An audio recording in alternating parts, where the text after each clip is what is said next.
What is a god in Elden Ring? There is Marika the Eternal, queen of the lands between, once chosen by her 2 fingers to be host for the Elden Ring.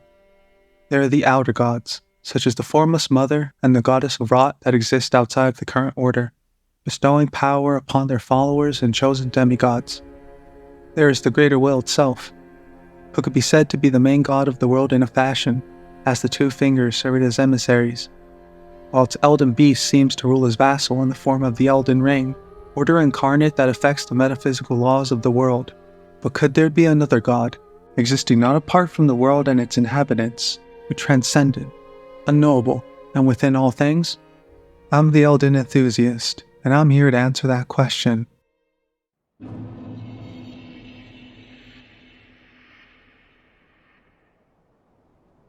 Much of this video will be focused on examining real-world religions, philosophies, and esoteric practices in relation to Elden Ring.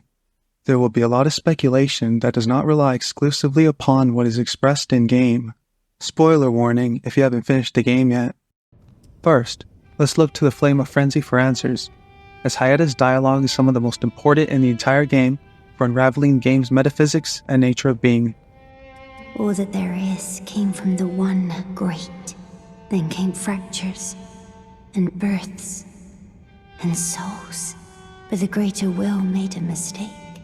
Torment, despair, affliction, every sin, every curse, every one born of the mistake.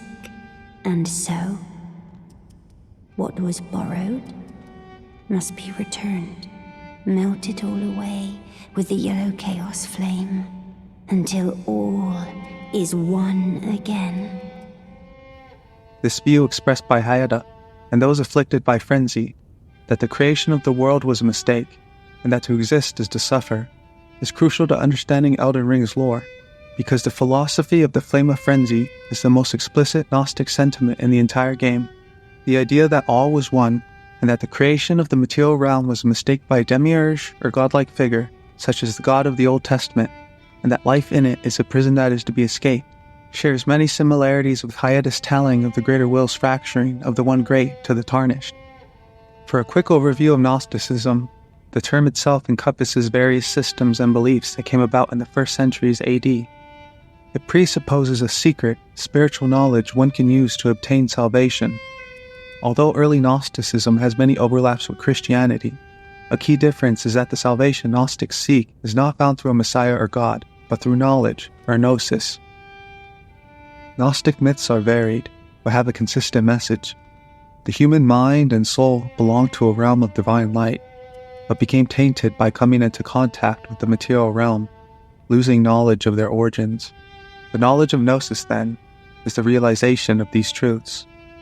It should be noted that the adherents of the Flame of Frenzy represent an extreme view, as many Gnostics do not view the Demiurge as completely evil, or even consider the God of the Old Testament to be the Demiurge. Though for reasons I will eventually elaborate on, I believe parallels can be made between the Greater Will and God in the Bible. Another key influence related to, but distinct from Gnosticism, is Hermeticism, consisting of extensive literature attributed to the famed figure Hermes Trismegistus, who was syncretized from the deities the Greek Hermes and Egyptian Thoth, consisting of religious, astrological, alchemical, and magical treatises written in the first centuries AD, such as the Picatrix. Like Trismegistus, Hermeticism was syncretized from various beliefs, such as Platonism and Stoicism. Hermeticism posits that God is knowable in some form within man, in the form of the nous, meaning reason and knowledge, and that the world is not inherently evil in stark contrast to Gnosticism. Fellow YouTuber, the Chad Goldmask, and his video on the Frenzied Flame is an excellent overview of the Gnostic influence in Elden Ring. I highly recommend watching it when you can.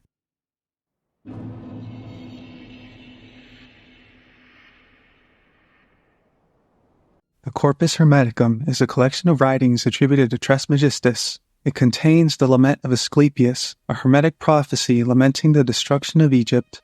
It prophesizes the lands being abandoned by the gods, and the arrival of foreign invaders. It ends with the destruction of the world through God by fire. I quote, "Then God, the creator of all things, will look on that which has come to pass, and will stop the disorder by the counterforce of his will, which is the good. He will call back to the right path those who have gone astray. He will cleanse the world of evil, washing it away with floods, burning it out with the fiercest fire, and expelling it with war and pestilence. End quote. I believe several parallels can be made to Elden Ring, with previous civilizations perhaps having been like Egypt, Placidusax's god abandoning him, and the frenzied flame ending successfully cleansing the world with its fire that is fiercer than any. It seems to be a direct reference, since it mourns an age long past, and is the only song in the game with actual lyrics, which is extremely noteworthy on its own. In the fourth book of the Picatrix, Hermes Trismegistus is said to have founded a marvelous city in Egypt. This city is the mythical Greco-Egyptian Adecentum, where Trismegistus is said to have built a temple to the sun, where he planted a great tree which bore the fruit of all generation. The description for the Sun Realm shield states, "Shield of honor depicting a city crowned by the sun. It has seen better days. Much like the wear upon the shield, the seed of the sun is long faded away." Many lore enthusiasts like myself believe Farum Azula to have been the seed of the sun, as the shield drops from some of the enemies there. The sun also shines eternally, though that could be due to Farum's unique time distortions. Adecentum also had talismans embedded all along the walls to protect the city. All of the Drake talismans state, the ancient dragons, who ruled in the prehistoric era before the Erdtree, would protect their lord as a wall of living rock, and so it is that the shape of the dragon has become symbolic of all manner of protections. In the Lament, some scholars view Adecentum representing the ideal society that is destroyed, and I believe Farum Azula's Elden Ring's Adecentum as the seed of the sun, with its dragons embedded in its walls similar to talismans to protect their lord Placidusax.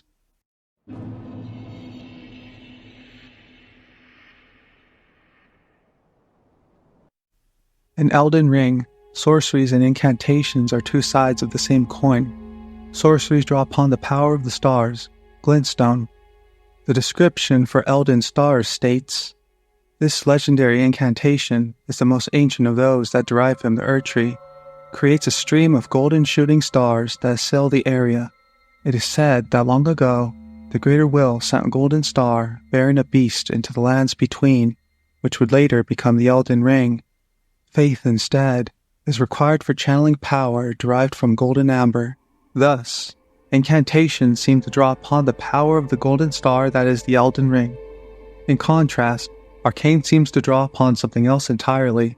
The description for the regalia of Eocade states, treasured sword of Eocade, a lesser, long-vanished domain. The copper coloration is not to be confused for rust, but is a conduit for its wielder to move it by their will alone. Also tied to Arcane, the Albinarchs are artificial beings, despised by the inhabitants of the lands between for being born outside of the Erdtree's grace. They are special due to their methods of casting magic. The description for the Albinarch staff states, the Albinarchs harbor a secret. They cast sorcery with their innate arcaneness. What is innate about them? Their silvery blood. Like the Eocade sword, their metallic blood is a conduit that can be used to cast sorceries, despite being artificial beings. The description for the Ripple Blade states, unique weapon wielded by young Albinarchs. This sword is modeled after the ripples that are thought to be the origin of their species. Also related to Arcane, the powers obtained from consuming dragon hearts seem tied to inner strength, since the draconic powers do not rely exclusively upon faith, like the incantations of the ancient dragon cult. What is the common tie between these arcane abilities? It seems to be the power within, specifically, the blood that all living beings share in common. First, I'll need to go on a tangent to explain why blood is tied to Arcane.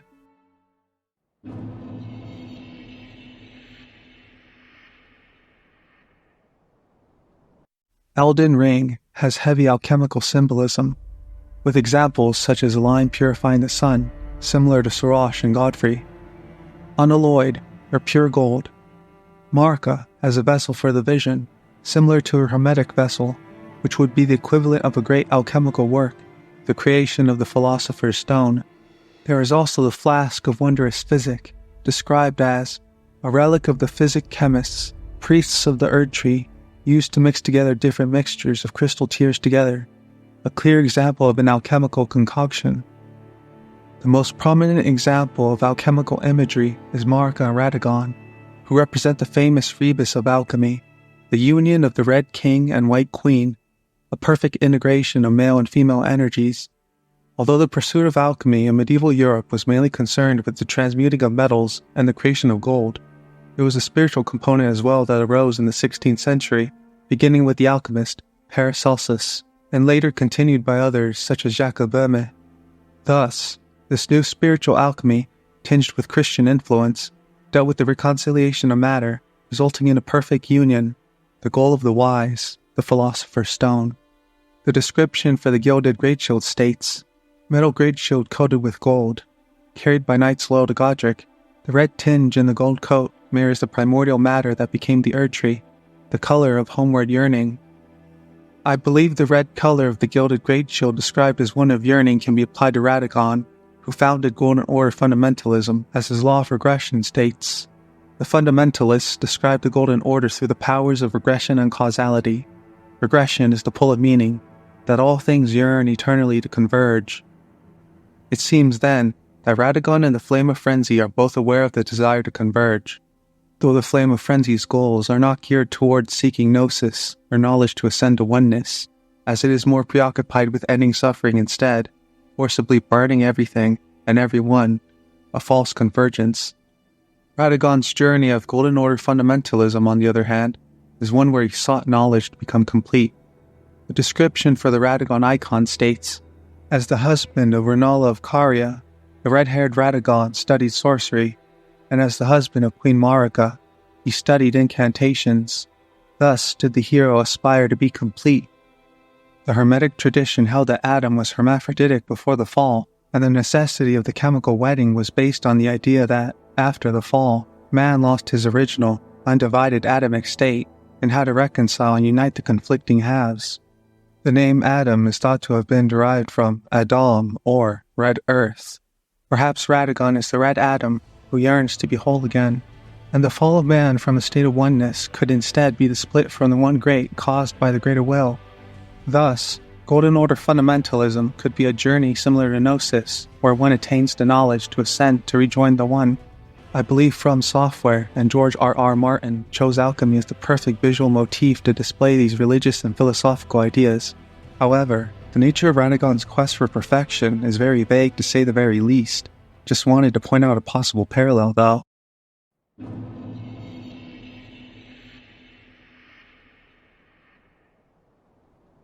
Some of the Greater Will's actions seem to mirror gods in the Old Testament, which I believe was deliberate to show that the Greater Will is a Demiurge-like figure described by some Gnostics.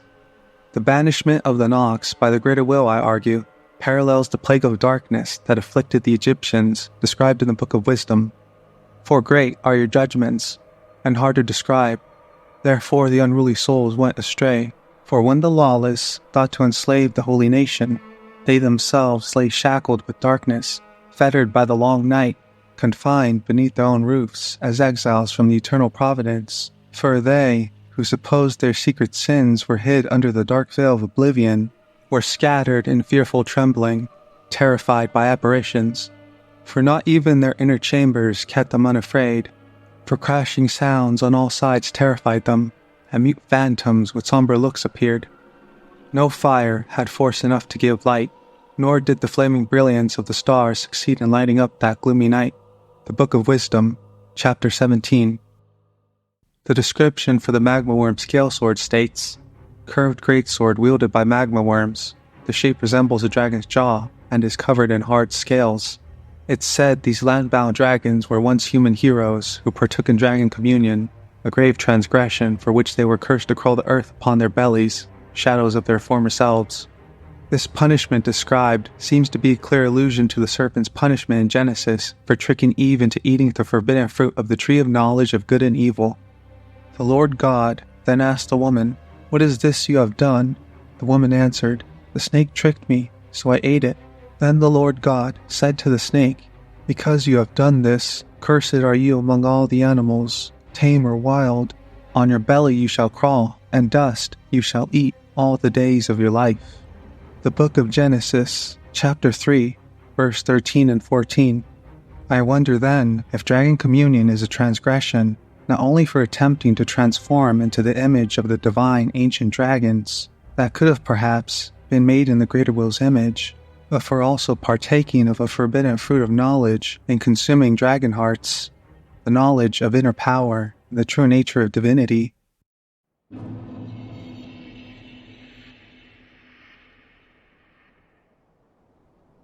Now to tie together why blood and arcane are inextricably linked.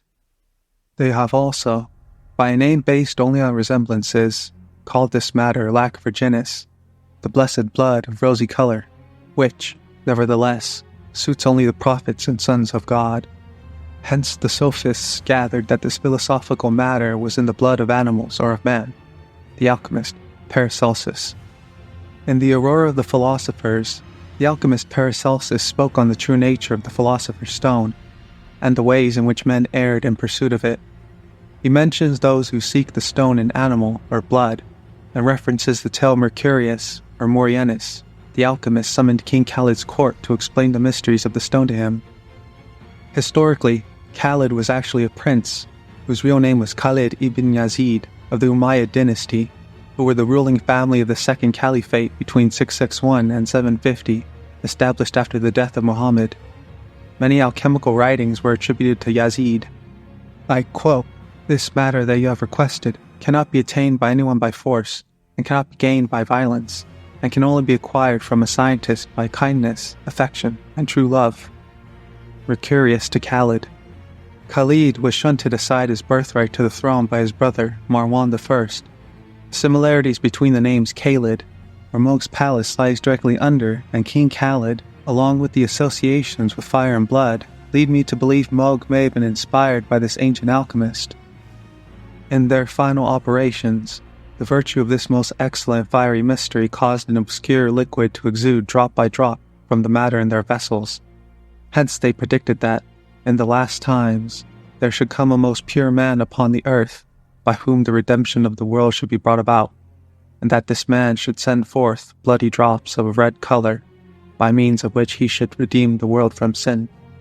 Paracelsus, from the Aurora of the Philosophers.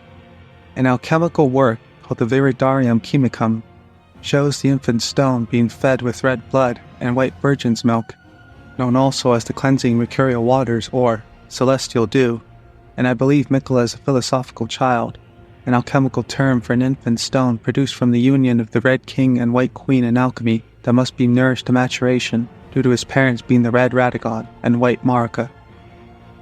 As an Empyrean born of such a union, it is no wonder then that Mog would kidnap the young Mikola who possesses such blood.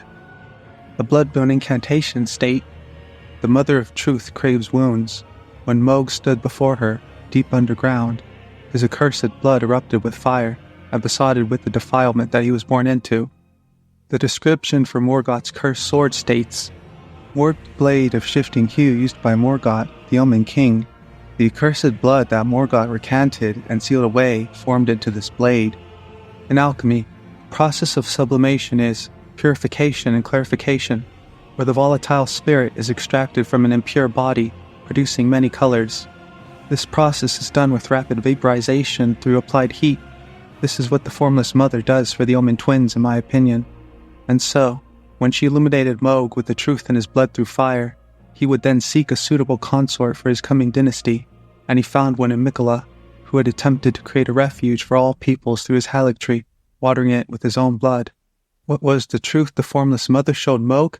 In the Aurora of the Philosophers, Paracelsus speaks of the ancient wisdom, the occult wisdom found in all things.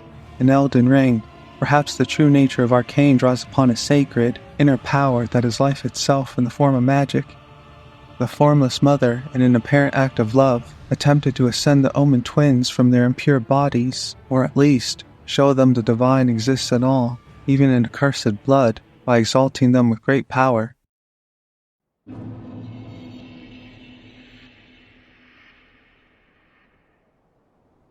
For a good portion of this next section, I must thank Hawkshaw's videos on the Ancestral followers for giving me more insight and helped me gather my thoughts.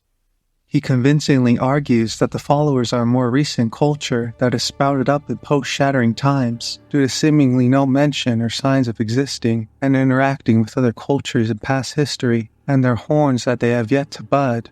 I agree with this view that the followers practice a pluralistic religion around them and that one God is not the main focus of their faith in comparison to the Earthtree society. I highly recommend watching both of his videos on the subject for a great analysis of the ancestral followers and their ways. The followers live beyond the Erdtree's purview, rejecting metals and the written word for a simpler lifestyle, very much in touch with nature itself. Everything they need is gathered from nature, from the pelts they wear to the weapons they craft out of horns and jawbone, to name a few. The ancestor spirits are worshipped by the followers, nurtured in the hopes that worthy sprouts will bud.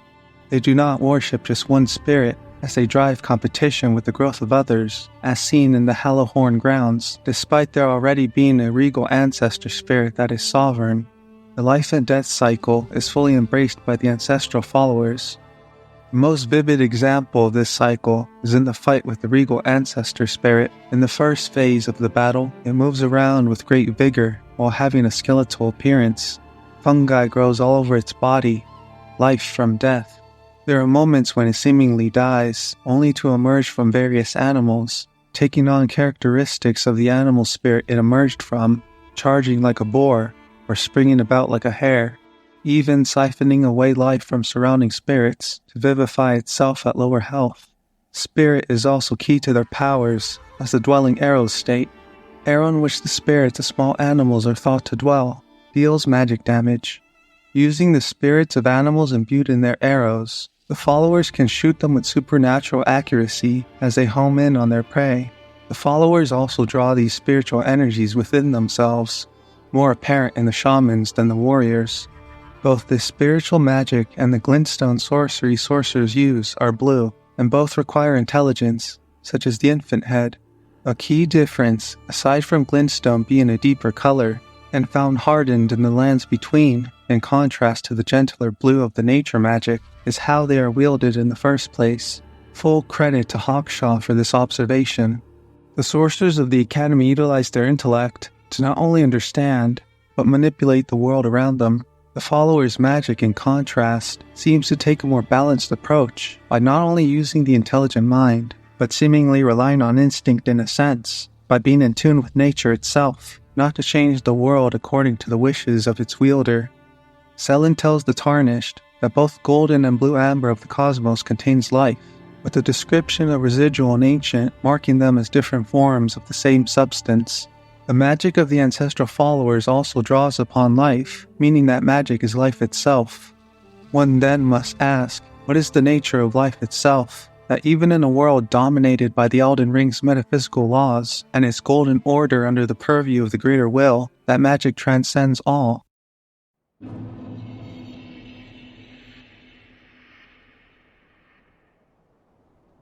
Looking at the fire giant in-game, it seems From Software drew inspiration from Roman mythology in the form of Vulcan. The fire giant's fire, smithing, its lame leg that we can break, an allusion to Vulcan's crippled leg after being hurled from Olympus, and the eye of Jupiter, a sign of the king of the gods, seem to reference these myths. Furthermore, Far Mazula has storms, eagles, and lightning, all symbols of Jupiter. For what reason then did FromSoft purposely decide to use this mythological imagery in-game? Giordano Bruno was an Italian Renaissance-era philosopher and theologian. He was influenced by Hermetic and Neoplatonic ideas, along with Egyptian mysticism. He also received training as a Dominican friar earlier in life. He is best known for advancing cosmic pluralism, the idea of an infinite universe, and as a martyr for free thought. He was captured by the Inquisition in 1592, tried, then burned at the stake in Rome in the year 1600 for heresy. He was charged with denying fundamental Catholic doctrines, such as eternal damnation, the Holy Trinity, the divinity of Christ, and more. His book, The Expulsion of the Triumphant Beast, was used as primary evidence against him. The Expulsion is a philosophical dialogue that is heavy with allegory. It uses ancient myths to disguise its criticisms of Christianity. In it, Jove, or Jupiter, convenes a council of gods to rearrange the constellations above, thus reforming the world below. The description for the black leather shield states, round shield covered in black leather, on the larger size for a medium-sized shield. From the north, this shield depicts the polar star in rivets of gold. The inside is lined with fur, protecting the carrier from frost. In the expulsion, Ursa Major is the primary constellation banished. It is expelled from its exalted position beside Polaris, also known as the Polar or North Star. These constellations represent vices. They are to be replaced with their counterparts that represent virtues. They are formed into a personality of a beast. It is made up of primarily solar influence, with jovial, Jupiter, and venereal, Venus as well. The triumphant beast's vices are the ignorance, superstition, and prejudice that make up its being. Bruno implies that it has distorted man's reason throughout all ages. It is only when man governs himself by the religion of reason, by understanding the laws of nature, that he can expel the triumphant beast from within. In the expulsion, Jove represents every man, guided by a certain intelligence within us. Specifically, he is symbolic of the Renaissance man, profoundly disturbed by new religious, philosophical, and scientific ideas of his time. His pursuit of power and wealth above all else has made him old and decrepit, signifying man's decline of beauty and majesty. He fears the fate of mutation or fate that governs all, even himself. He seeks to purge the constellations to renew himself, the beastly images in heaven, such as Pisces and Ursa Major. This is done because he is scared of being replaced by another deity, such as Saturn. The moral reform that Jove engages in represents man seeking to better himself. The game's references to real-world constellations such as Polaris could be an intentional nod to the expulsion's influence. It is also clear to me that the final boss of Elden Ring is the game's own triumphant beast that the Tarnished must fight to expel its influence from the Elden Ring and the world at large. It also arrived from the heavens, just as the triumphant beast did in the expulsion. The greater will would be Bruno's Jove. Both sent a beast made up of stars down to the world below. Perhaps the ancient dragons visually represent the aforementioned influences upon their nature, with their golden flesh of the solar Apollo, for he is said to be the governor of life, their flames of Venus, for love is symbolized by fire, and their lightning of Jove, the color of the red crucible, perhaps because it is said Jove created life. What about the eye of Jupiter that appears on the fire giant's chest? It is fair to bring up the counterpoint that the eye seems exclusively tied to the fell god without further hard evidence. There are several reasons I believe the eye can be tied to the greater will. In Roman mythology, Vulcan is the son of Jupiter, hurled from Mount Olympus. He was cast off by Minerva for having a repulsive appearance. When he landed in the ocean, he broke his leg, which never healed properly. In Elden Ring, the lame leg of the fire giant, the Forge, evokes these myths visually. The title fell for the fell god could mean it was an evil deity. Instead, I think it may have fell from the heavens, impacting the lands between in ancient times. Vulcan is also the son of Jove, and I've wondered if the eye is a sign of the fell god's true heritage. If you're still not convinced, I'll go over the usage and symbolism of the eye of Jupiter in the Renaissance eventually, so bear with me for now. Now to go over Bruno's philosophy in great detail. He developed his idea of an absolute one from pre-Socratic philosophers, such as Xenophanes and Heraclitus. This was a departure from the ideas of Aristotle that dominated the Middle Ages and Renaissance. Pythagoras also had a great influence on Bruno. Pythagoreans considered the human as a microcosm in relation to the universe, pervaded by divinity. Pythagoreans taught that the universe breathes as a unitary reality. From Cicero, the philosopher, they conceived divinity as anima mundi, the world soul, one soul interweaving with all nature. For Bruno, all the living organisms on the earth are connected. The difference between a human and a horse is merely one of degree. Reason does not exalt humans above the rest of nature. Bruno had rejected Christian dogma and considered Christian ethics developed by the churches to be generally harmful. He was wary of the use of the term God. In his book, Cause, Principle, Unity, he preferred terms like Nerne or Divinita, Jove or gods. He tended to use God only when he was thinking of absolute substance or matter. Jove was a common allegorical name for the Christian God at the time, a reference to the Hebrew name Jehovah. This is because he made a distinction between God's transcendent and immanent aspects. The transcendent God is known as absolute truth, the first principle and cause of all things, the one being. The immanent or knowable God is nature. I quote, "Nature works within matter, or rather, it is matter itself." End of quote. Nature then is God or the divine, manifested in all things. The allusion to Jove as the great cosmic tailor corresponds to the idea of the Neoplatonic Demiurge, but Bruno delegates God to an absolute that has nothing to do with humans except as manifested in the physical world. Soul to Bruno was the principle of motion that bonded atoms together, determining the identity of a body. The universe was an organism, and each principal body, such as the planets, and the life sustained on it, participated in a common animating principle, the world soul. In the same way, the parts of the human body were animated by the one and same soul. The world soul is present wholly and indivisibly in each and every thing. To borrow an analogy, it is like a great voice that can be heard by everyone in a room, no matter how large or how many occupy it. All things, animate or not, contain some life. They are vivified by the universal soul. There is also the universal intellect. Like the Neoplatonic intellect, it comprises the ideas. These are also known as forms, or the essences of all things. For Plato, the world of ideas or eternal forms are in the mind of God. Physical objects are mere shadows of his divine reality of forms in the mind of God. It is the inner, most essential, and characteristic faculty of the universal soul. It operates immanently from within universal matter, like an internal craftsman. It articulates its effects through division. For example, a seed becomes a stem, then come branches, and so on and so forth. It is God as mind, imprinting upon everything its proper nature. All cognitive acts, in whatever animal or separate intelligence, were instantiations of a signal cognitive power.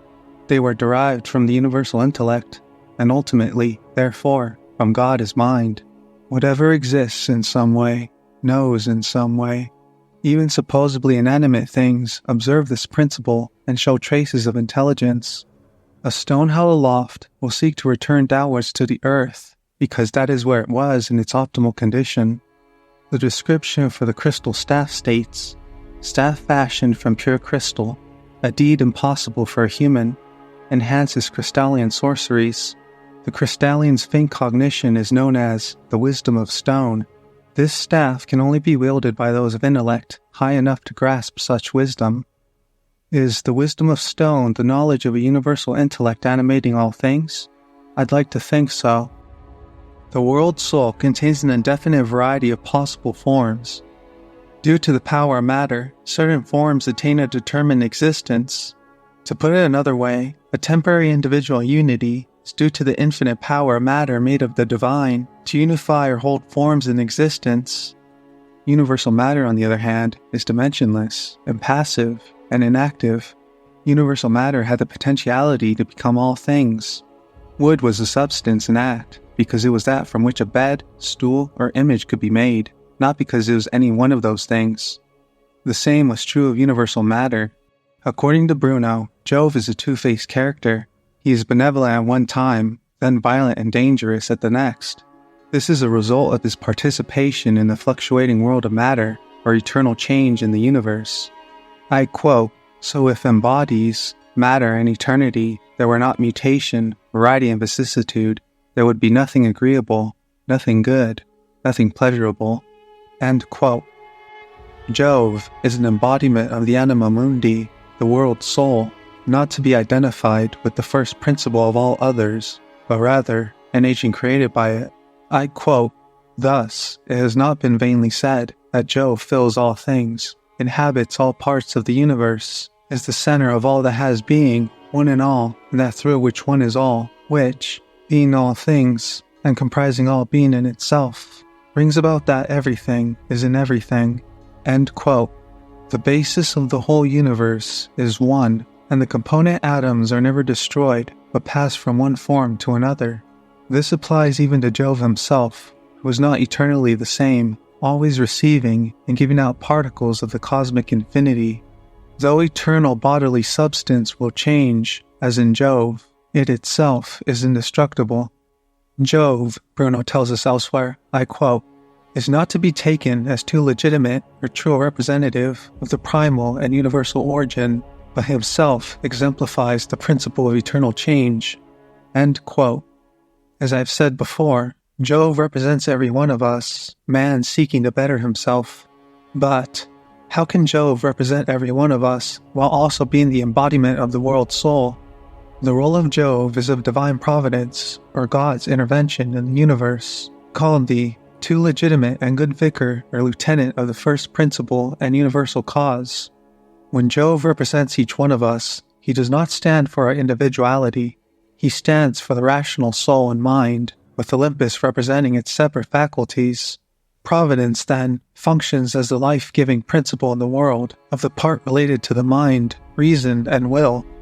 In analogy of the world soul, we can call Providence a world will. Providence is Jove's highest act, with him being the world soul. Prudence, or the ability to govern and discipline yourself through reason, emanates from Providence. That is the corresponding faculty of Jove, who stands for all of us. We can see why the Roman Inquisition perceived Bruno's Pythagorean theories as a threat. While his natural philosophy never stipulates a denial of God, it essentially relegates him to an ineffectual, hopelessly insulated demiurge. If nature is God's vicar, then she is now the vicar of a deus absconditus, concealed God. In Bruno's own words, I quote, so then, that God, as absolute, has nothing to do with us, except insofar as he communicates with the effects of nature and is more intimate with them than nature herself. Therefore, if he is not nature herself, he is certainly the nature of nature, and is the soul of the world, if he is not the soul herself. End quote. When nature begins to inspire respect that rivals the Judeo-Christian God, the Church would prove very intolerant.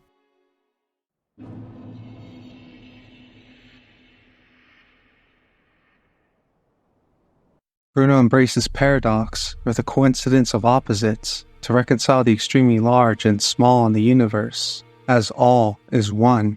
He aims to reconcile metaphysical and physical truths by integrating maxima and minima, infinite space, and the infinity of animated atoms or souls that constitute matter. It is the doctrine of identity as manifested through the appearance of opposites. Coincidence is both a spatial and a temporal category, meaning either occupation of the same place or occurrence at the same time.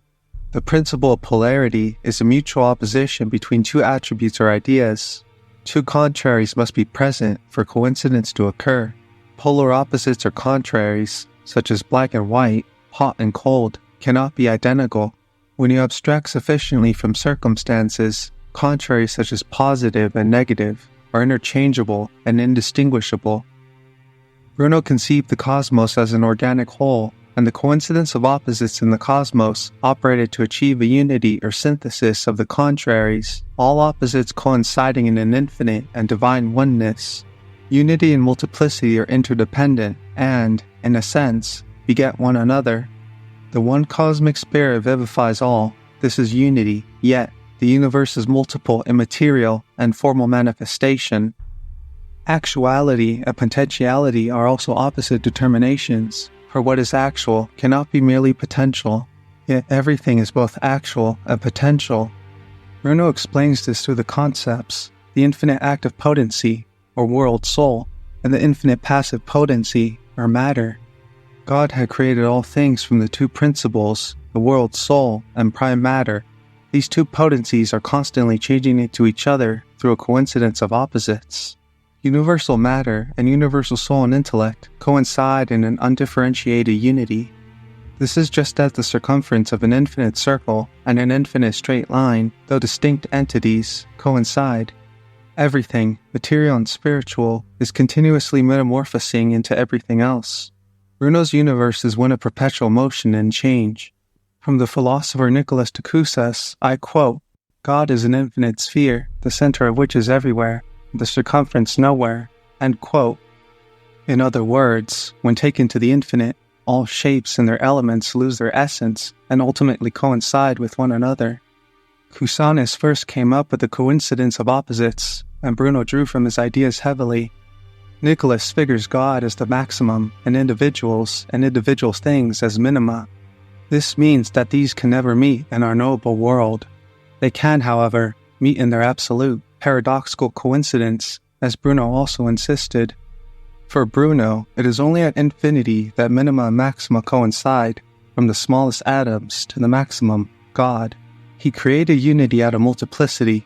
I quote, "Where there is opposition, there is action and reaction, there is movement, diversity, multiplicity, order, degrees, succession, and vicissitude." End quote. The coincidence of opposites is thus a doctrine of identity manifested through the appearance of opposites. As the philosopher Hegel once said, I quote, "The eye with which God sees me is the eye with which I see him. My eye and his eye are one. The human being and God are one and the same." End quote. Back to the eye of Jupiter I mentioned earlier, Nicholas Cusanus said, I quote, "that God is hidden from the eyes of all sages." End quote. Because the Ultimate One is thus invisible, his visible manifestations must be manifold. In meditating on the face of God, Cusanus marveled at the many different faces ascribed to God by his followers. The union of contraries in the absconded or hidden God, whose blinding light is impenetrable darkness, is repeated by the various visions of God in minor and more imperfect degrees. Cusanus used the paradox of an all-seeing, unmoving eye of Jupiter to explain the hidden God. The motionless eye of God, for instance, is said to follow us everywhere. But can an eye stay at rest while it moves? Cusanus observed that if in the painting of a head the eyes are fixed on a spectator, the eyes will follow the spectator through a room without moving. If there are several spectators in the room, each will feel the eyes looking at him. Although the eyes in the painting appear to see all and everything, it is obvious that they do not move. The Mutability Cantos are two poems and stanzas by Edmund Spenser. They are generally considered to constitute a fragmentary Book 7 of The Fairy Queen, an epic English poem published in the 16th century. In it, Jove's sway over the universe is challenged by Mutability, the Titan goddess of change, who takes her case to a court presided over by nature. Her antagonist is Jove himself, judge of mankind, the embodiment of all order, who eternally resents her disruptiveness and creativity. Jove's all-seeing, unmoving eye may have been known to Spenser and his circle through Giordano Bruno, who owed much to Cusanus' philosophy. Bruno's Jove represents change in the universe, is the world's soul in his cosmology, and was relegated to a hidden god in the eyes of the Inquisition. With this in mind, I see the eye of the fire giant in-game as a representation of the greater will, the all-encompassing, all-seeing anima mundi, hidden from the world. No wonder E.G. donned a tinfoil hat to hide from the greater will then. Bruno's universe is one of perpetual motion and change. Everything is both actual and potential. Bruno employs the word vicissitude to describe this core tenet of his philosophy. It is defined as an exchange or alternation between states of being or ideas, constantly shifting from one opposite to another and back again. For example, rest and motion. It is impossible to have one without the other. In this sense, we as human beings are able to contemplate the divine logos, universal divine reason. It is immanent in nature, yet transcending all oppositions and imperfections in the cosmos and humanity, the ultimate coincidence of opposites. I quote Bruno, "Every opposition can be reduced to friendship, either by the victory of one or the other parties, or by harmony and tempering, or by some other principle of alternation, every rivalry to concord, every diversity to unity." End quote. To Bruno, the perfection of all comes from contraries, through contraries, into contraries, and to contraries. Where there is contrariety, there is action and reaction. Every being finds himself with a composition with such accidents and circumstances, due to differences arising from contraries.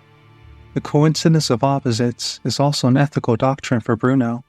It is the very basis of social and political relationships. It applies to the passing of ages, the rise and fall of civilizations, and change of religions as well. I will further explore this a bit in a later section.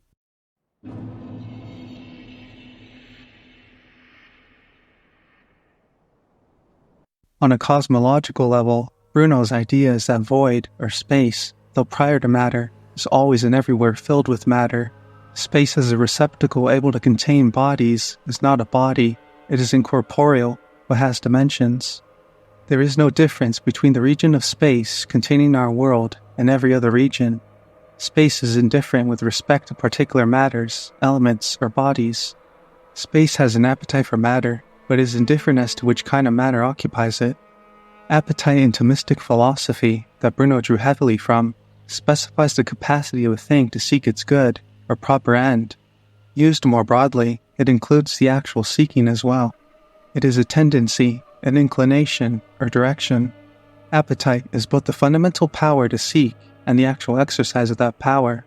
Appetite is attributed to all beings, from God, who has will, to primary matter, which has an appetite for form, or what makes a thing what it is. The fact that for Bruno, space desires matter differently is an argument in favor of the plenitude of space.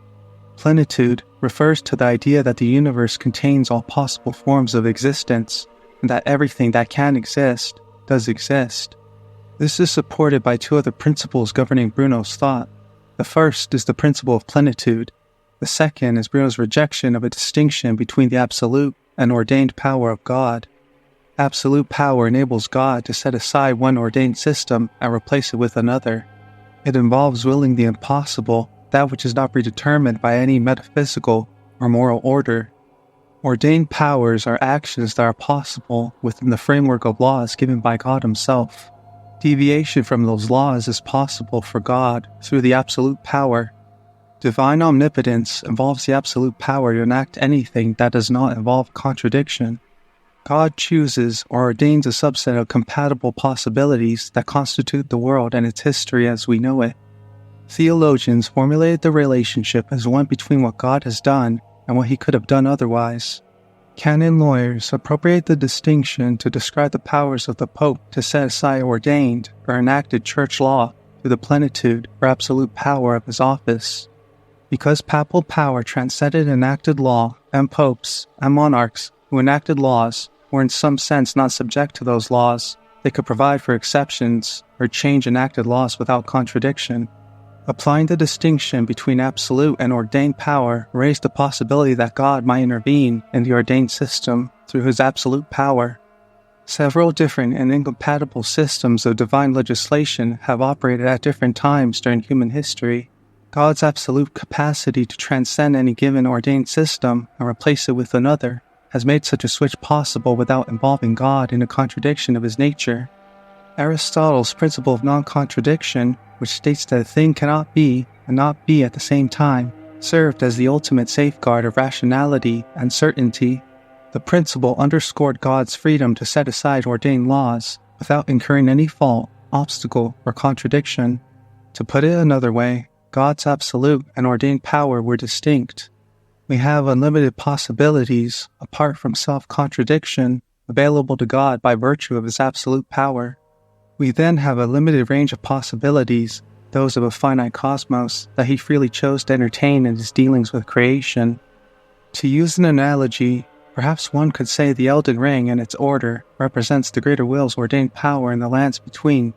It could then be said that the greater will has also intervened, using its absolute power, such as when the Nox were banished underground. Bruno's reply was that this was philosophically incoherent. This distinction belittled God's powers and so undermined, I quote, laws, religions, faith, and morality, end quote. This rejection enabled Bruno to affirm the necessary creation of the universe from God's power, while still not abolishing his freedom by embracing paradox. Bruno established a series of principles granting the absolute simplicity and unity of God's essence. All His attributes are coextensive in one.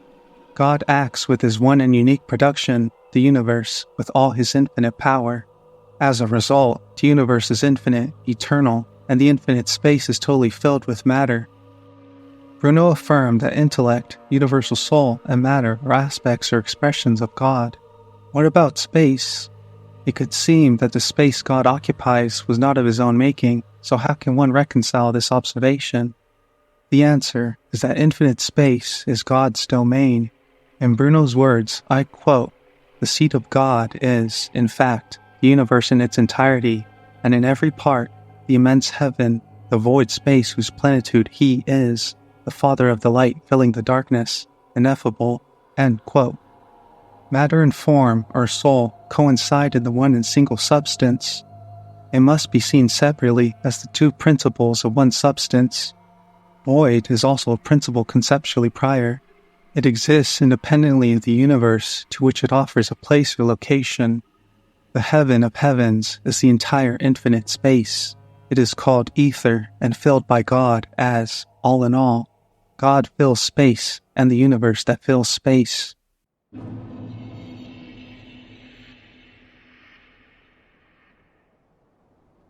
In 1591, Bruno's disciple, Hieronymus Besler, wrote the Lampus.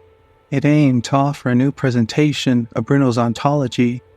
The revision replaces many of Bruno's initial statements that were not fully fleshed out until later in his life. It crucially translates metaphysical concepts into symbolic images. This was an imitation, Bruno said, of the method employed by ancient wisdom. Bruno's triad was influenced by the ancient wisdom of the Corpus Hermeticum, which I brought up earlier in this video. 6 primordial principles appear in 2 triads. They are called inferior and superior. Keep in mind that the adjectives inferior and superior have no real hierarchical importance. These opposite principles exist together equally. Bruno's concept of the relation between God and space is in accordance with the 2 triads. Both triads represent Bruno's ontology, meaning the philosophical study of being.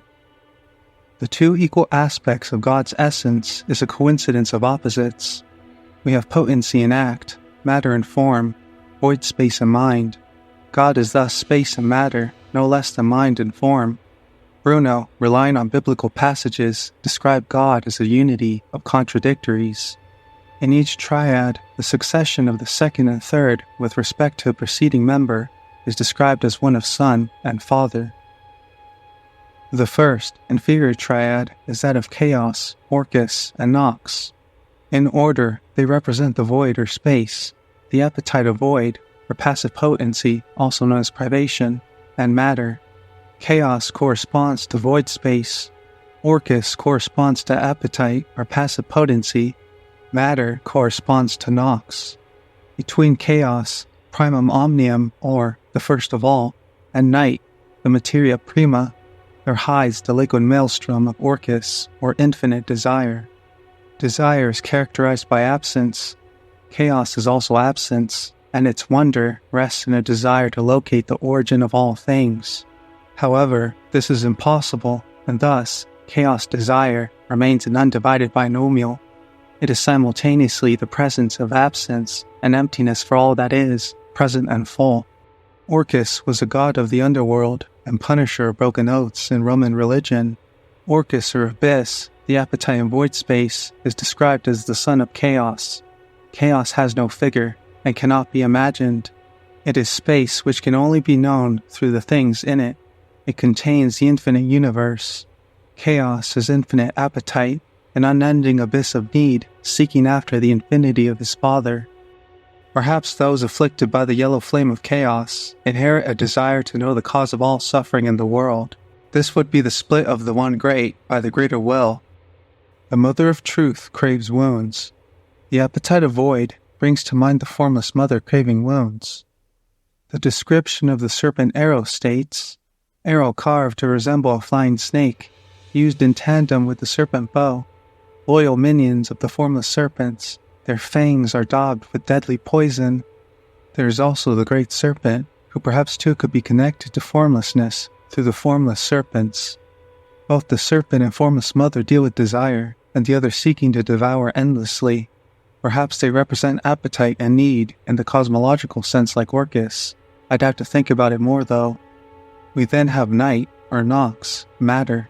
She is the daughter of Orcus. She stands for the materia prima, also known as prime matter in alchemy. In Roman mythology, Nox is the goddess and personification of night. I find it fascinating that the second female triad includes Nox. In Elden Ring, the Nox are a matriarchal society that await the age of the stars and their lord of night. Nox, being associated with void space, brings to mind Estelle, natural born of the void. I'll have to explore these connections in more detail some other time as well. The second, superior triad, consists of Father, or God. He is also known as plenitude and mens, meaning mind. Father is the source of all being. We then have intellect, or the universal sun, the fount of ideas. Ideas here meaning essences of things. Then there is spiritus, known as lux, light, which is the spirit of all things. This light which fills all things and is diffused through all is called the anima mundi and spiritus universalum, the world or universal soul. God as mind is distinct from God absolute. Intellect is the son of Father. Spiritus is described as love. This is a derivation from the Christian Trinity, but with cosmological meaning. Infinite light is the type of Father. It is an infinite sphere, the center of which is everywhere, or absolute unity. Father, mind or mens, generates intellect with a son. Between them is fulgur, or light, love. One may contemplate in the Father the essence of essences. In the Son, the beauty and love of generating. In light, the spirit pervading and vivifying all. Light is associated with the vivifying power of the world soul. Nox, or night, the substrate or underlying substance of physical things, was first matter. It created the universe in combination with light. The sequence from the first to the third step in each triad is not a causal process. Every instance is co-eternal to the others. All aspects in each triad exist as aspects or conceptual moments in a single essence. Matter or nox is related to spiritus, the universal soul. Orcus or privation relates to intellect. Chaos or void space corresponds to the Father. The relation within each pair is presented as that of a married couple. This appears more clearly in the relation between universal soul and matter, whose union produces the series of natural beings constituting the universe. From the union of nox and lux proceeds or results infinite matter informed with the infinite diversity of natural beings in the universe. We are then left with the pair chaos, void space, and Father, or mens, plenitude. Both are related as female and male. So then, the opposition of two infinite contraries is the ultimate cause of the universe. Father, also called God, would be the triad of light. The other would be chaos or void space, the triad of dark.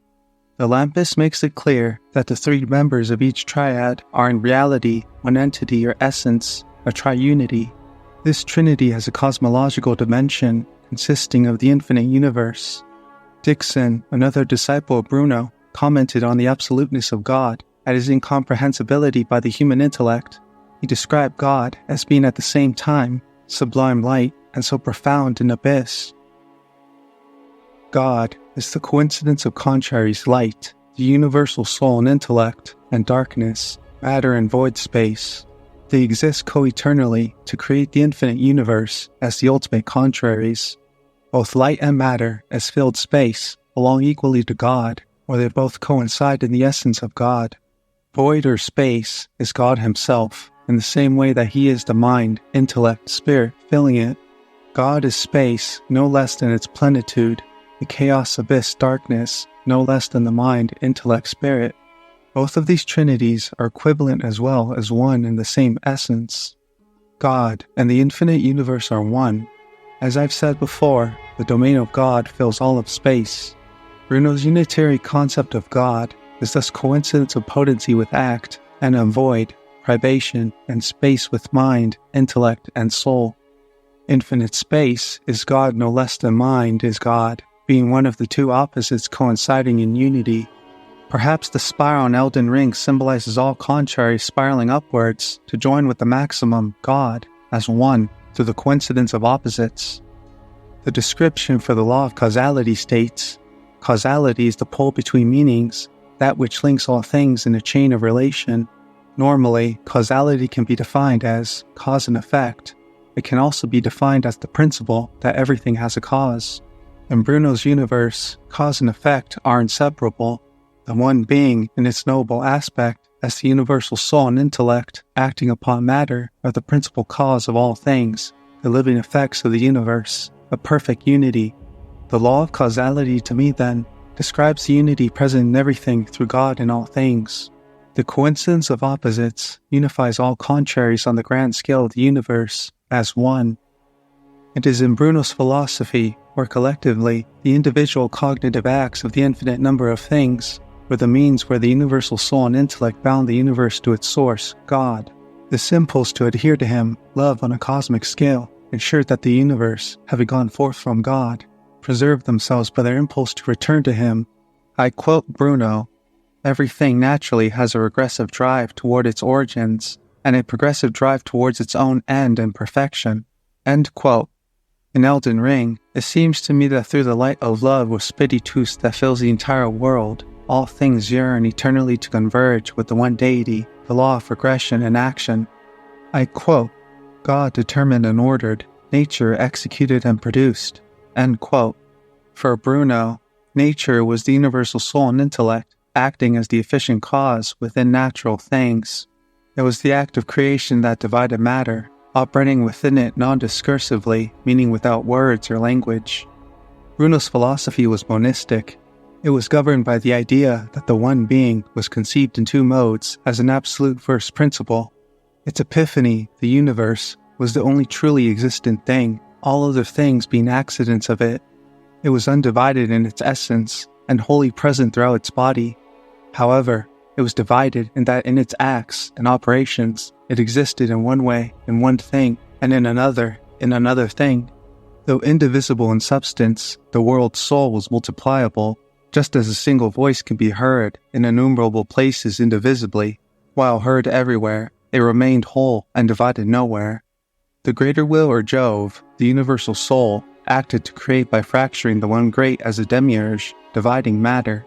Despite these fractures, everything remained whole in the same essence, and divided in their individual things as accidents, as a result of the split. To shamelessly steal an analogy from fellow lore tuber Last Protagonist, who used it in regards to the one great and its fracture, imagine a mirror that is whole, then broken. The shattered pieces are separate and distinct, yet all are still glass. I say that for the inhabitants of the lands between, this is the true nature of reality around them. Bruno himself used the same analogy of a mirror as well, to describe the state of all souls. Individual souls are like fragments of a broken mirror, which represents the world soul. The image of the sun in an intact mirror is a replica of the sun in the sky. If the mirror shatters, some pieces will display a complete image of the sun. However, some fragments will reflect only an indistinct or even unrecognizable image of it. Similarly, the world soul, by engaging with matter, becomes divided, and together with it, it will produce a multiplicity of animals, or at least, animate things. If the corporeal universe was a mirror of God, the individual corporeal things of which it was constituted were its parts. Its fragments each contained an image of him. To put it another way, embodied souls were in communion with God, not by consuming a piece of a consecrated host, such as the Christian rite of the Eucharist, where bread and wine is consumed. They are instead embodied instances of the world soul, God in things. Bruno did not believe a demiurge created the universe, as his universe always existed, perfect and eternal. However, I see our Jove, the greater will, representing the Christianity Bruno opposed. I believe FromSoft chose to have a demiurge figure drawing from Gnostic myths create the material realm. This, I say, was done to highlight the opposing ideologies of Bruno and the Orthodox Church. I view it as a seemingly distant moral force, existing apart from the inhabitants of the lands between. It uses an Empyrean to enforce order upon the world, having little to do with us, except through its vassals, the Two Fingers, and the Elden Beast. The greater will brought about the world through fractures, who I conceive being the world's soul or will, not the true first principle, which I view as the one great. The flame of frenzy and its followers seek to break down all distinctions brought by the greater will and the golden order. They wish to do so by forcibly burning down the world. However, due to the overwhelming emotion of despair or the flame of frenzy's nature, they do not realize or omit that all is already one. Multiplicity, opposites, and contraries play a major role in game. For example, we have Margit and Morgott, along with this opposite, Moog.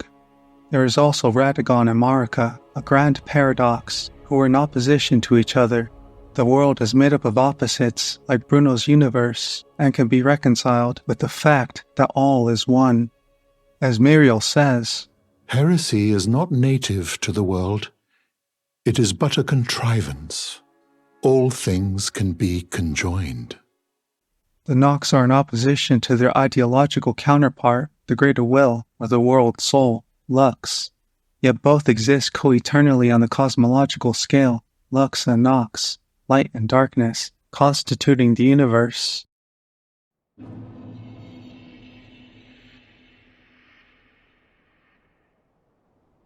What about the Elden Ring? I have not spoken of it in relation to Bruno.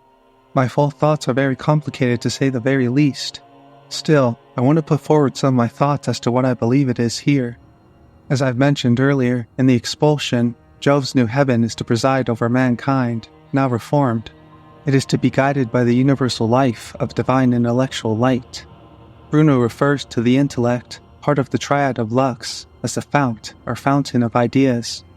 As I've said before, the universal intellect comprises the ideas, forms, or essences of things.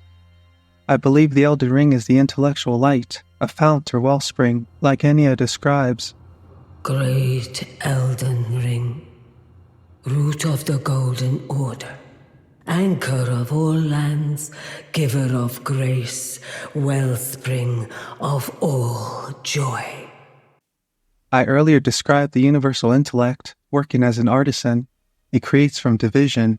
A seed of a tree becomes a stem, then come branches. From there go twigs, from which grow buds. As Miyazaki himself said in his Edge magazine interview, the Elden Ring is an abstraction, a representation of something metaphysical. The rings that you're looking at in the logo are a representation of the law of the world, the rules and order. It's how you apply those rules and enforce them that affects the physical world. I quote, "That's what's being represented by the Elden Ring and these overlapping and intersecting rings. It gets a little bit more complicated than that, but I'll leave it there for now." End quote. Yes, Miyazaki. Yes, it does. Anyways, my view on all this is that the Greater Will sent its triumphant beast, the Elden Beast, down into the lands between, which later became the Elden Ring. The Elden Ring represents the universal intellect, the faculty of the Greater Will, Jove, the world soul. I think it and the Elden Beast preside as the Greater Will's ordained power in the lands between. Its absolute power is wielded on rare occasions, such as the banishment of the Nox.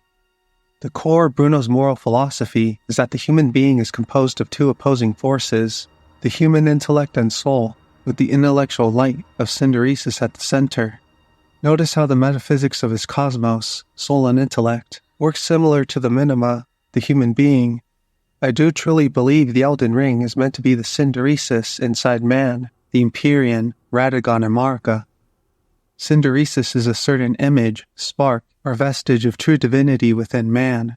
It deals with the conscience, ethics, and natural law, or how humans and other rational beings are ordered to their proper ends. It deals with the self. The Empyrean is defined as the domain where God resides. It can also be defined as the domain where human will and God's will become as one. Synderesis, too, is a link between man and the divine. Synderesis, being a fragment or certain image of God, gels well with Miyazaki's description of the Elden Ring's rings as an abstraction of the metaphysical, the universal intellect, I say. In scholastic or Aristotelian philosophy that Christian theology owes so much to, the essence of man's humanity is that he is endowed with consciousness, with a reasonable soul. Man has the liberty and ability to control the end which he pursues. This end can only be as good, or what is perfective and best for us given the natures that we have. It was thought that during the time before positive moral codes of law existed, men were governed by the law of nature. It was interior instinct alone that prompted them to worship God. Natural instinct worked in mankind as a stimulus, source, or ground of the natural law. In God's ordering of his created universe, two steps must be observed: the reason of order and the execution of order. The type of things ordered toward an end in the mind of God may be called providence. The execution of the providential design is government. To the design of government, God governs all things immediately. He governs through a chain of secondary causes inherent in the nature of things. The divine wisdom, creating all things, has the character of a model to follow. The type of divine wisdom moving all things to their due end bears the character of law. Eternal law is the type of divine wisdom directing all actions and movements. It is the plan of government and the chief governor. All other plans of government must be derived from the eternal law. All created things must partake somewhat of the eternal law. From the eternal law being imprinted upon them, all created things derive their respective inclinations to their proper ends and acts. This participation of the eternal law in the rational creature is called natural law. The rational creature is subject to divine providence in the most excellent way. It has a share of eternal reason, having natural inclination to its proper end and act. Man is thus provided with the light of natural reason, the imprint of divine light. He is able to know what is good and what is evil, which is the function of the natural law. These precepts of natural law are the first principles of human actions, such as do good and avoid doing evil. They are deposited within man as a habit. The law of the mind, Synderesis, the collection of natural laws within man. It is a spark of conscience from which we understand sin when we are misled from the value of virtue. Bruno made a claim that everyone has a conscience. He addressed man's dual nature. According to him, what makes us composite is the God we have within, which he calls conscience. The Italian word he used is Synderesi. I quote, "The kingdom of God is within us, and that divinity lives within us." It seems to me then that Marga the Eternal, wielding the Elden Ring inside of her, represents the eternal law. It imprints upon everything in the lands between their proper ends through order. This is similar to how Christian theology and Bruno describe human nature being imprinted upon as natural law. The greater will seeks to separate and make distinctions through order by having an empyrean as the domain of God, separate from the inhabitants of the lands between. As a link to the divine, Synderesis is known as the angel's eye. It is human apprehension at its highest peak. It knows things at a glance. The total picture is immediately seen and understood. This pinnacle of human understanding involves freedom as well. With it, we share angelic freedom and perception. Synderesis renders our actions voluntary through knowledge of basic moral principles that direct us towards the good. As long as we have the angel's eye, we can be properly said to move ourselves. By the immediate grasp of the divine, we can shape our world according to that divinity. Synderesis is a power that can never be fully extinguished. However, when the self comes into conflict, government over these powers breaks, causing the person to fall into sin. A worm of conscience was thought to reside within Synderesis, punishing transgressors for their sins. Queen Marika is the vessel of the Elden Ring, carrier of its vision, a god in truth. But after the Elden Ring's shattering, she was imprisoned in the Erd Tree, a grim punishment for shattering the Order, despite her godhood. The fingers speak. Marika's trespass demanded a heavy sentence. But even in shackles, she remains a god and the vision's vessel. I feel little needs to be said here. The Elden Beast is Bruno's triumphant beast and a worm of conscience. It resides within the Elden Ring, which punished Marika for her transgression of breaking her angel's eye, her vision, the Elden Ring. I fully believe Marika and Radagon represent Bruno's human, being comprised of two opposing halves, the human intellect and soul. As to who represents who, and why Marika willingly chose to break government over her own powers by shattering the Elden Ring, that is best left for another day. Bruno goes in depth concerning man, his place in the infinite universe, and Synderesis in his On the Heroic Frenzies. In it, he describes a certain conflict between the two opposing halves in detail. With all this in mind, I believe the expulsion's Jove, as the greater will in Elden Ring, is a representation of the Christianity that Bruno opposed, a hidden god existing apart from the inhabitants of the lands between, using an empyrean to enforce order upon the world. God was believed to have resided in the empyrean, a domain that existed outside of space and time. This is in contrast to Bruno's God, that resided immanent in all things. The expulsion deserves several videos entirely to itself, since so much of Bruno's philosophy lays the foundations for Elden Ring's cosmology and lore. However, it will have to wait another time before I can properly give it the attention it deserves.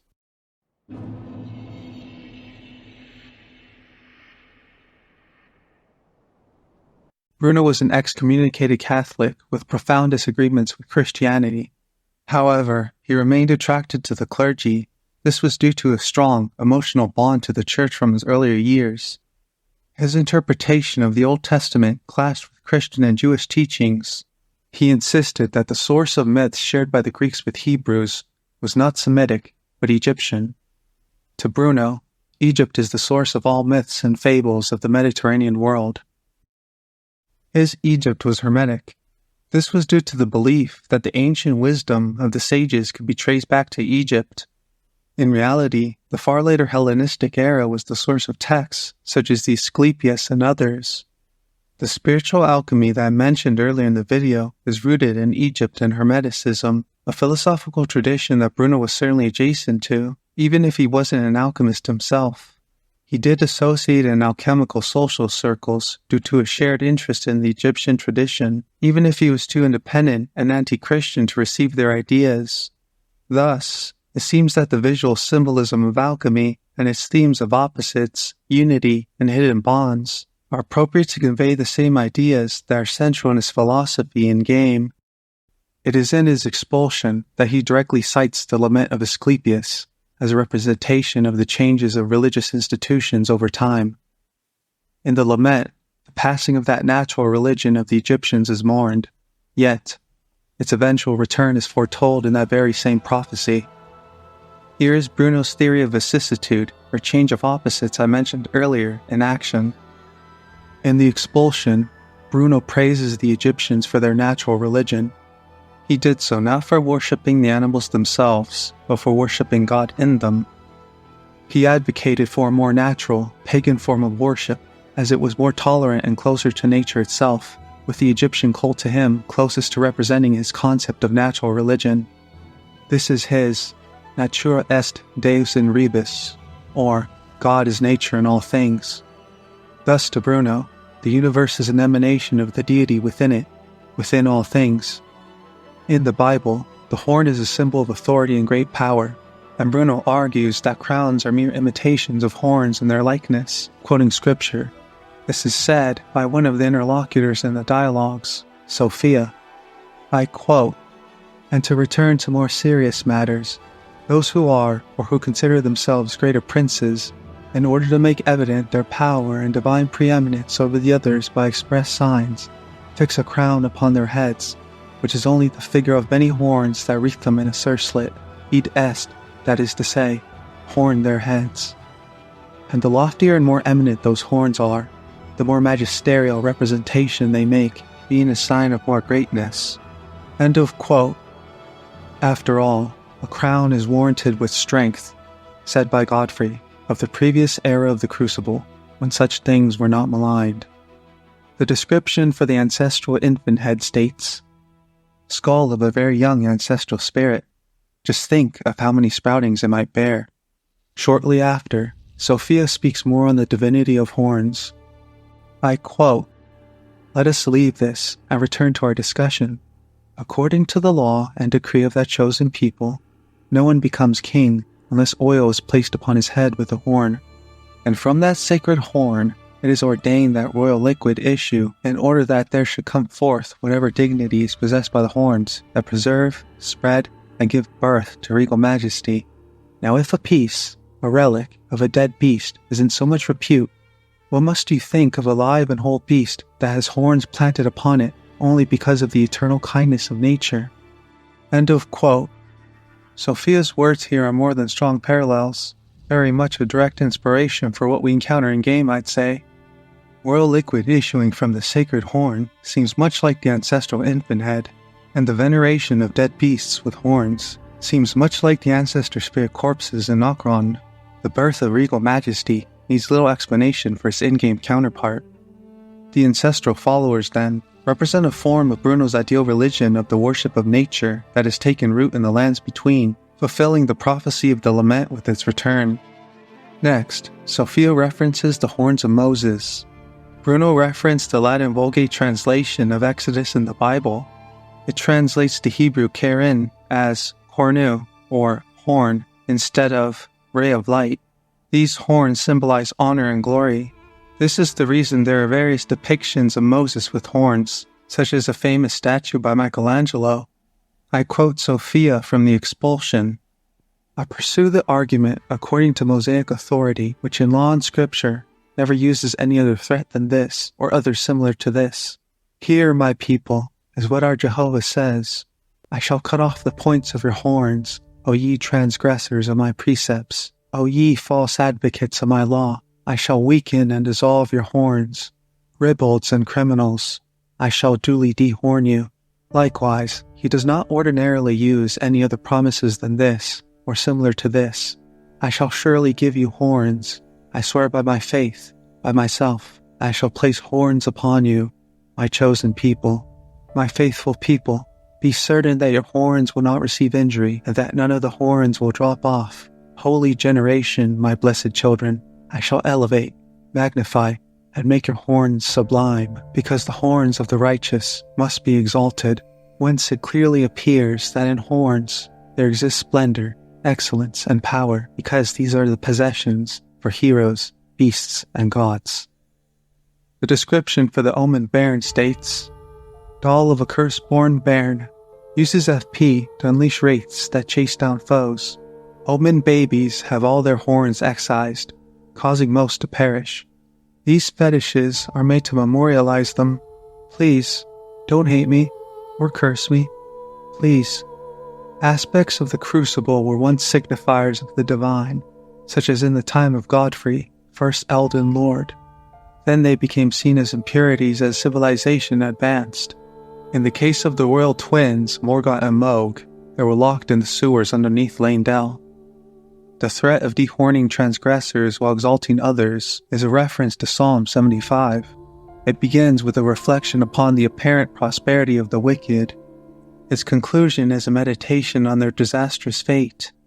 God assures that divine justice will soon follow in the same way that the acclaimed and celebrated Creator continues to maintain the cosmic order. The metaphor of boasting and arrogance represented as the raising of a horn is used throughout the psalm. The social context could have been an outgroup acting arrogantly, assuming power and status that have not been granted to them by God. The cup for the wicked to forcibly drink is the punishment inflicted on the wicked, described as spiced wine with drugs added. It is a metaphor for God's wrath, a response to disorder in the world, which will be countered by a judgment and rectification of the social order. The appearance of omens among the human population indeed posed a threat to the social order, as the emergence of crucible traits and the dangerous wraiths they attracted led to the drastic actions taken, even post-shattering. They are blameless for their condition, of course, with their only transgression being horned at birth. Did the greater will eventually denounce them by decree, or was it solely Marika's decision? That is something I do not know, and is beyond the scope of this discussion. Sophia then goes on to state, it happens that those who are, or who are not, honored and magnificent, are called horned ones. In regard to Capricorn, Isis then concluded that because of his having horns, and because of his being a beast, and, besides, because of his having caused the gods to become horned and beasts, he who contains within himself a great doctrine and judgment of natural and magic things, concerning the various reasons through which form and divine substance either immerse, or unfold, or distribute themselves through all, with all, and from all subjects. He is not only a celestial god, but also one worthy of a greater and better place than this. End of quote. Here, Sophia speaks of Pan, or Capricorn, the constellation being more worthy than the gods themselves of having a place in heaven, and not being expelled to the world below like Ursa Major and others. His horns and the other gods transforming into animals with his power during their war against the Titans is evidence of her claim. Bruno's use of Pan, or Capricorn here, indicates his strong pantheistic beliefs. To Bruno, man is endowed with rational intelligence derived from his limited will, that he too often heavily relies on it, neglecting his instinctive nature that he shares with animals, refusing to become a beast, submerging his natural instinct, what makes animals incorruptible, therefore becoming corrupt himself. Only by integrating the rational with instinct can he arrive at the highest understanding of himself and the universe. Horulu is bestial instinct incarnate, tearing away his kingly conduct quite literally. Selen and others who pursue intellectual knowledge, on the other hand, seem to represent the opposite extreme. Perhaps Radagon managed to successfully integrate his instincts and intellect as a champion of the Golden Order. His understanding of the world through Golden Order fundamentalism and his quest for perfection has touched upon the true essence of reality, in my opinion. I believe Radagon became heroic in this way, as Bruno describes in his final moral dialogue on the heroic frenzies. In it, he describes how one is transformed. It is through the discovery of the greatest form of love there is, of the One. This journey is sparked by a rare and heroic frenzy. Like the expulsion, going over it will have to wait another day.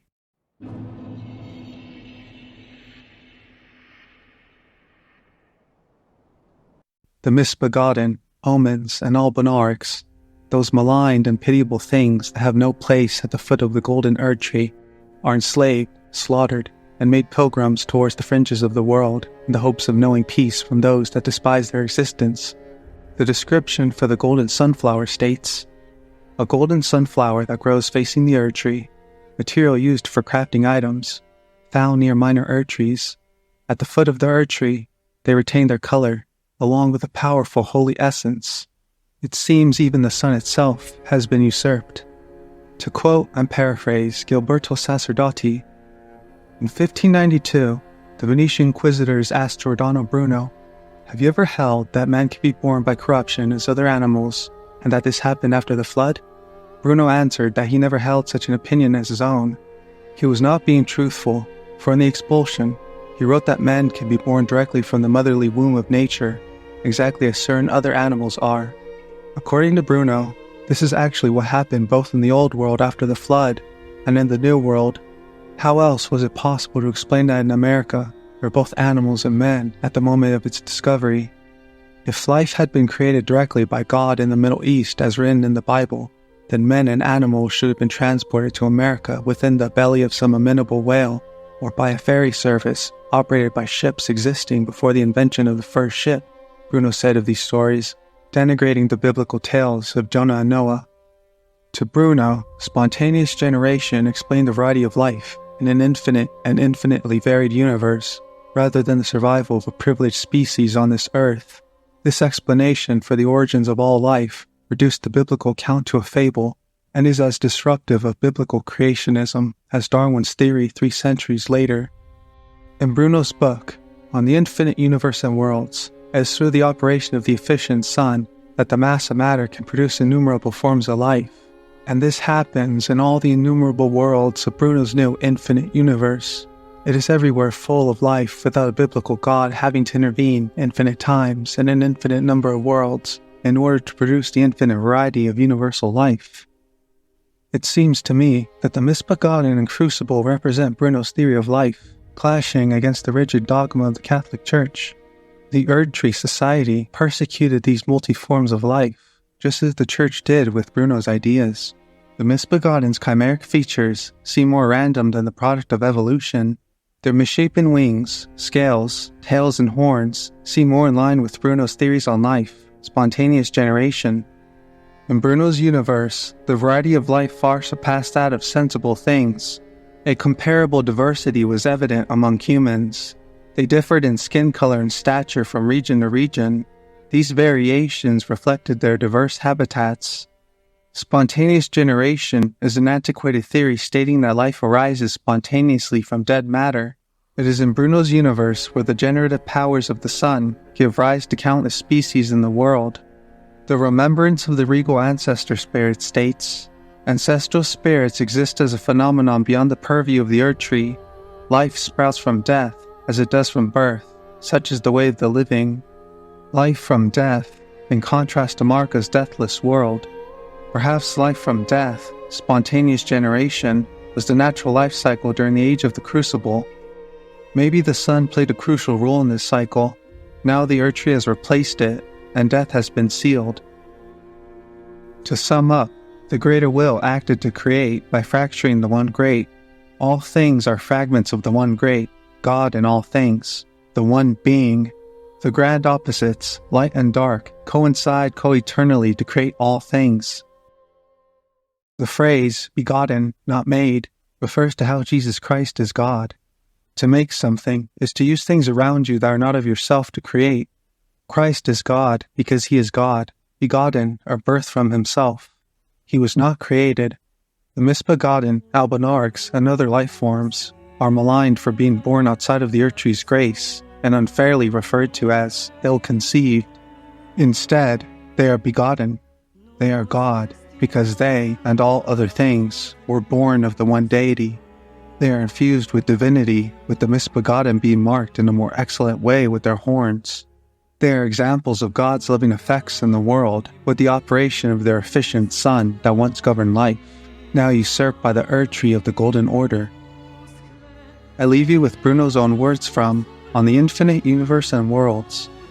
Infinite other worlds, inhabited like our own, spread throughout space, a structure to the universe of suns and clusters of suns circling in grand orbits, but no center except in the ground beneath 2 human feet. The presence of God, not atop an Empyrean throne, past the threshold of the farthest stars, but inhabiting every atom of matter, an eternal span of matter, which can change its form, but never be exhausted in any proportion. And finally and logically, infinity demanded of him an innate union of all contraries, by which evil and good, history and the future, localized humanity, and an infinite universe inform and express one another.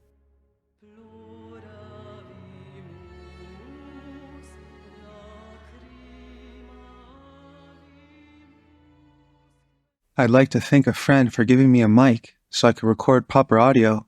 I'd also like to thank other friends who gave me advice on upgrading my PC so I could record good footage. Shout out to Garrulous Goldmask for providing my very first footage as a start. Last Protagonist has also been very helpful, giving encouragement and advice during this whole process. I'm glad I found him in his community, who pushed me to be rigorous in fact-checking my theories and properly conveying my ideas. I encourage you all to check out Arcane Bard Audio, who I thank for allowing me to use their wonderful rendition of the Song of Lament. It's one of my favorites. There are too many others I'd like to thank as well, but are too many to list. Your support is equally important to me. Finally, I have to thank a dear friend of mine. Without her suggestion, I probably wouldn't have started video making at all. Thank you.